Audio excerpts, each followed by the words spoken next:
The conversation ended up going into crypto. I actually had to disconnect from the internet. I'm too far away from my unit. I'm in, I don't know if you can see, this big building up here. We're out by the pool. And Her Highness is laying out over there. I can't show you, right? She'd kill me. Anyway, so I had been warning. I had been talking about something that I'm doing. And by the way, this, you have to say this. This is not financial advice. This is what Pete believes in and he's doing, and you absolutely should not do this in any case whatsoever because Pete doesn't know what he's talking about. Okay. Now, with that out of the way, cryptocurrencies are as a whole, it's not a true market. They don't really serve a true purpose yet. But as the world transitions into this new financial system, where everything's digitized and all those softwares are in place, it's going to be legit. And the challenge is that the vast majority of those cryptocurrencies will go to nothing, or next to nothing. And I'm sure there'll be some survivors, but there's not much more than a handful that are actually, have all the utility and all the software built in for actual usage, and so they have use cases. And the one that has the biggest amount of contracts right now is a coin called XRP, and I've been telling you guys about this. In fact, I made a series of videos over my training platform, HVAC Greatness, at Thinkific. You can go look it up. I think it's called Introduction to Cryptos. It was actually an introduction on how to get how to acquire this, because first of all, there are no laws on cryptos, so it's not against the law to buy this stuff. Not legal advice. But how do you enforce something when there are no laws, there are no regulations, there are no codes? How do you enforce that? Well, you don't, because it's not being done yet. But the regulation is coming. So about 2 years ago, the Security and Exchange Commission decided to sue one cryptocurrency. Which one was it? It was the company called Ripple, which manages XRP right now. And I'm telling you this stuff because this is really important. I think this is a once-in-a-lifetime window right here that's just about to close. And the whole thing about this is that a couple of years ago they did this lawsuit, and immediately all the platforms, the exchange platforms, pulled it, all except for Uphold. I think you can still get it through Uphold. But if that window closes, check out my program. It's like $27. I'll see if I can get the link. If you're interested in that. If you already know how to get XRP, then you don't need that. But a lot of you guys are already savvy on this stuff. But I know there's Dogecoin, and there's all these different coins that are out there that maybe some have utility and use cases and others don't. But the contracts are in. Ripple is literally, or the XRP coin is literally positioned, because all the contracts that Ripple has with all these financial institutions all over the world. They got the former U.S. Treasurer, Rosie Rio, sitting on their board. This is legit, guys. And there's just always seemed to be this game that they play where they're telling you to go over here and buy like Bitcoin, while the real opportunity is over there. And that's what we have to be careful of. And I, for one, think that may be the case with this particular opportunity. So liquidity is shrinking, and liquidity basically, and I always use the same explanation of when I left Colombia and I needed to get some U.S. dollars. I went to Western Union and I said, I'd like to buy $1,000. Well, they had to dip into their liquidity, which is basically a drawer. They opened up the drawer. They had 7 $100 bills in there, and that was it, U.S., and the rest were, the Colombian currency, which is pesos, and maybe some other currencies from other countries. But their liquidity pool was a drawer, and it had $700. I said, well, yeah, and I bought that, and it served until we could make other arrangements. And so that's what liquidity pools are. So these exchanges have these liquidity pools, and they're shrinking fast.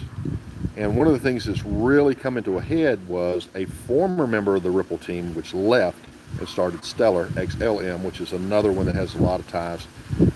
Those two they complement really well, so they're both, in my opinion, going to be part of this new system. The guy that left, he received like 8 billion of these coins called XRP, and part of the arrangement was he had to sell it off in a predetermined fashion, and he's been doing that. And so who he's selling it to, we don't know, but I think we know. I think we're at the very end of that. There's like 1 month left, or less than a month left, where his final sell-off, and that's it. And that's going to stop that particular supply of that particular coin, and so it's going to get pretty interesting. So the Security and Exchange Commission lawsuit against Ripple, which was 2 years ago, is just about to come to a head, or they're going to take it to the Supreme Court and do something more. I don't know, but the point is this: they blocked us. This is all a show, in my opinion. Not financial advice. Never trust Pete on this kind of stuff because he doesn't know what he's talking about. But this is either going to be a nothing burger, which I cannot imagine all the contracts internationally this company has using this particular software, XRP. This is anything but a home run. I personally can't even envision it. And so why are they blocking us from getting that? Because, and now they're going to go after the exchanges next so that you can't buy it. Well, again, that's the corruption thing. It's what it always has been. They don't want you to have access to what's going to be the big thing coming. They want to keep it all for themselves, and that way they make more. So there's a handful of people that already know about this and have invested in this. I had a bunch of it at one time. When the lawsuit came in, I pulled it all out and started trying to play that crypto market, and I did not do very well. I'm not that great on that, but I still keep a little bit in there. I have some, because I, for one, think that when this thing matures, those coins are going to be well into the thousands of dollars, and currently they're less than 40 cents. So I mean, we may see people become overnight, over months, millionaires, and some even greater than that, depending on how much they invest. And, watch out for get-rich-quick schemes. Watch out for things that sound too good to be true, because they generally are. But by the same token, we don't want to misapply this to an opportunity that all indications appear to point to. This is for real. The contracts are real. The members of their team are major players. And I mentioned Rosie Rios, the former treasurer of the United States Treasury, and whose signature is on a lot of the bills out there, like $100 bills and stuff like that. She's sitting on the board. Major hitters, major contracts, and the USA is seeking regulation. And again, no regulation, no laws. No laws, you can't do something against the law. No codes, you can't go against the code, right? So none of this exists yet, but it's coming. So is it illegal to own that? No, it is not. There's tax things that they can get you on, so pay your taxes always, and make sure you get legal advice on all this stuff. Don't trust Pete because he don't know what he's talking about. But it just seems to me that people that I'm in my circle, extended circle, I've told everybody I know, get you some of this.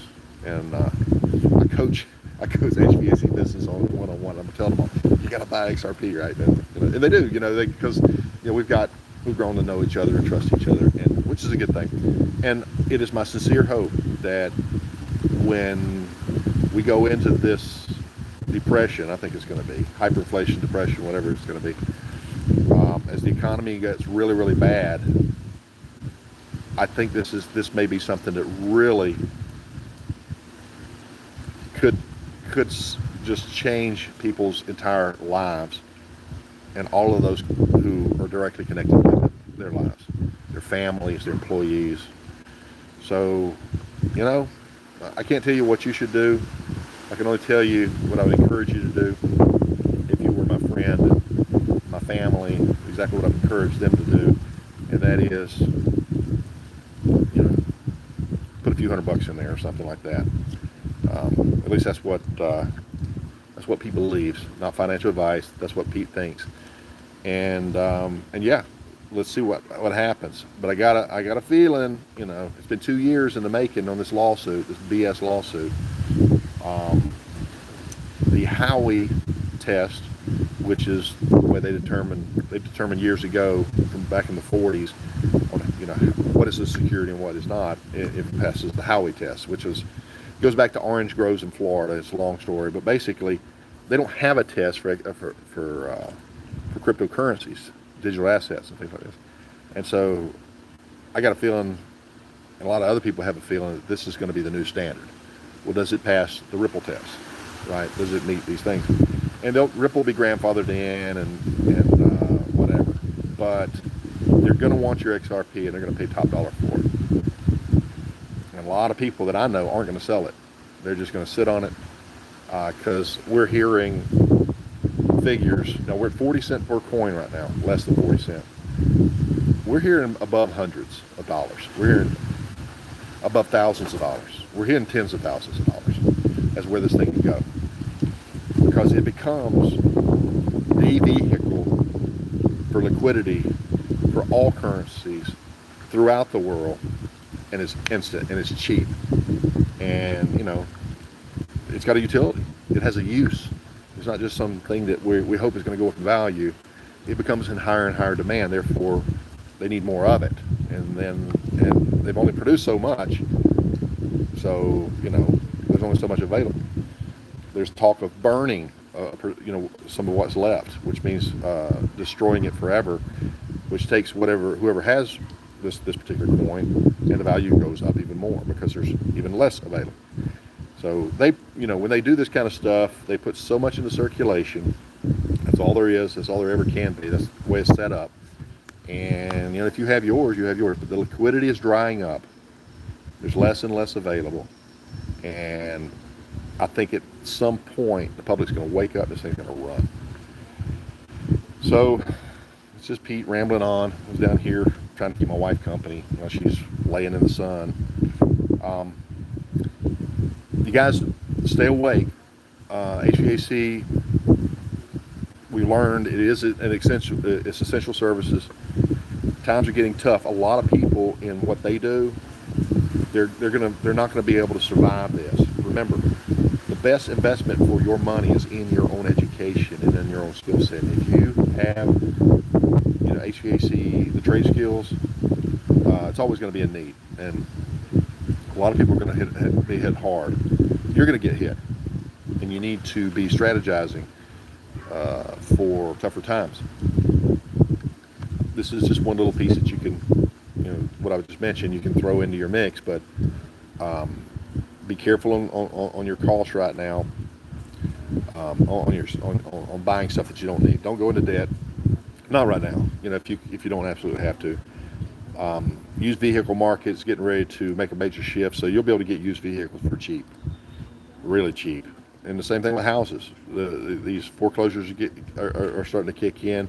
Contracts are being canceled on, and, you know, if you have the cash, you'll be able to buy some property pretty cheap.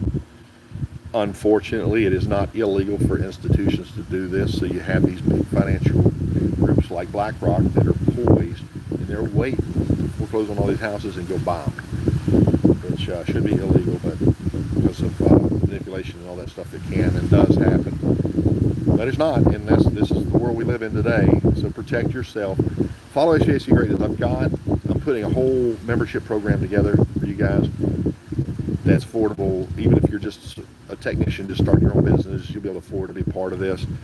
We're going to have the strategy to rock this, and this whole business going in and hustling and selling, you know, using slick sales lines and everything else. That stuff's going to go out the window, and you're going to be you're going to be resented for using these types of strategies in the future, and you're going to lose your customers' trust. And your biggest asset after your skill set is your relationship with your customers. Once you lose trust, it's going to be more important than ever during tough times. So, customers, customers, customers. You guys will see I'm changing the HEC greatness slogan to more customers, better customers. It's all about the relationship, guys. It's all about trust to do that. You have to be people of integrity, and you don't have to trick people in order to sell more. You just have to do a better job at your processes and how you diagnose systems and how you bring them to your customers' attention, and how you just get out of your own way and do it in a way that your customer can get it. Oh, I see. I understand these different things that you've noticed and how they apply to me. And so, yeah, I can see myself. I'd like to go ahead and take care of this stuff today. It's kind of like taking your car in, and the mechanic says, "Yeah, it's all this, this, this, and this," and you say, "Oh, just go ahead and take care of it." Right? Simple things. Anyway, Pete Ramsey here. Hopefully the connection's not too bad. I'm on the cell phone data today, but you guys be safe, and I will talk to you on the next one. Bye bye. Maybe if I can stop this thing.